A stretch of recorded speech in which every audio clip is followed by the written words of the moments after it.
પ્રાંતિજમાં આવેલી મોટી બોખમાં યુવાન પાણીમાં ડૂબ્યો છે તેવા સમાચાર મળતા પ્રાંતિજ હિંમતનગર ફાયર ટીમ તેમજ સ્થાનિક તંત્ર દોડતું થયું હતું। યુવાનને બહાર કાઢી સારવાર માટે ખસેડવામાં આવ્યો હતો। તો શું છે સમગ્ર ઘટના અને કેવી રીતે હાથ ધરાયું રેસ્ક્યુ ઓપરેશન, જુઓ આ સમગ્ર અહેવાલમાં। નમસ્કાર, આપ જોઈ રહ્યા છો બીજી ન્યૂઝ ગુજરાતી અને હું છું અલ્પેશ નાયક।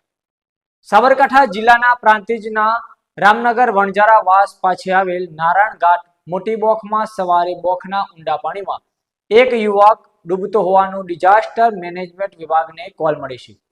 ઘટનાની જાણ ફાયર ટીમને થતા પ્રાંતિજ તેમજ હિંમતનગર ફાયર ટીમ ઘટના સ્થળે પહોંચી જરૂરી સાધનોની મદદથી ડૂબતા યુવકને પાણીમાંથી બહાર કાઢી એમ્બ્યુલન્સ મારફતે સારવાર માટે ખસેડવામાં આવે છે। આ સમગ્ર કાર્યવાહી પૂર્ણ થયા બાદ ઘટનાની જાણ મોકડ્રીલ હોવાનું જાહેર થતા ઉપસ્થિત લોકોએ તેમજ સ્થાનિક તંત્રએ રાહતનો શ્વાસ લીધો હતો। ત્યારે આગામી પ્રી મોન્સૂનની તૈયારી લઈને આજે મોકડ્રીલ યોજાઈ હતી।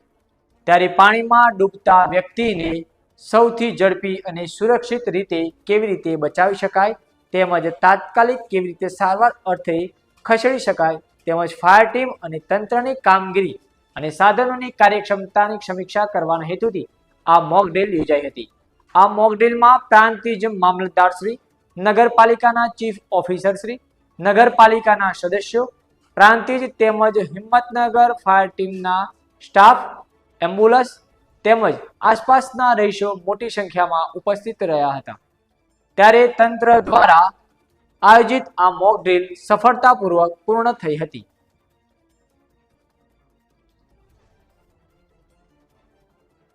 આજે પ્રાંતિજ તાલુકા કક્ષાની આગામી ચોમાસાની ઋતુને ધ્યાને રાખી અને પ્રાંતિજ શહેરી વિસ્તારમાં આવેલ નારાયણ ઘાટ ખાતેના બોખ વિસ્તારમાં એક વ્યક્તિના જે ડૂબવાના સમાચાર બાબતની એક મોકડ્રીલનું આયોજન કરવામાં આવેલું હતું, જેમાં આગામી ચોમાસાની ઋતુમાં તંત્રની તૈયારીઓ, ફાયર ટીમની તૈયારી, એમના સાધનોની તૈયારી તથા હેલ્થ વિભાગની અને મહેસૂલી તંત્રની તૈયારીની સમીક્ષા માટે એક મોકડ્રીલનું સફળ આયોજન આજરોજ કરવામાં આવ્યું હતું, જેમાં એક વ્યક્તિ પાણીમાં વચ્ચે ડૂબવાના એક ઘટના અને ફાયર ટીમ દ્વારા તેને રેસ્ક્યુ કરી અને તાત્કાલિક એમ્બ્યુલન્સ મારફતે દવાખાના જે હોસ્પિટલમાં જે પ્રાથમિક સારવારથી લઈ જવા માટેની જે સફળ મોકડ્રીલનું આજે આયોજન કરવામાં આવ્યું। ફાયર ઇન્સ્પેક્ટર પ્રાંતિજ નગરપાલિકા આજ રોજ જિલ્લા કલેક્ટર દ્વારા આયોજિત 2026 અંતર્ગત પૂર હેઝાર્ડમાં મતલબ ઓચિંતાની કોઈ આપત્તિ આવી જાય તો એને પહોંચી વળવા માટે એક સફર પાણીના અંદરનું એક ડેમોન્સ્ટ્રેશન કરેલું હતું। તેની અંદર મતલબ કે તાલુકાના મામલતદાર, ચીફ ઓફિસર, ટીડીઓ વગેરેની હાજરી રહેલી હતી અને આ સફર મોક ડ્રીલનું આયોજન સફળતાપૂર્વક પૂર્ણ કરેલ છે। જય હિન્દ।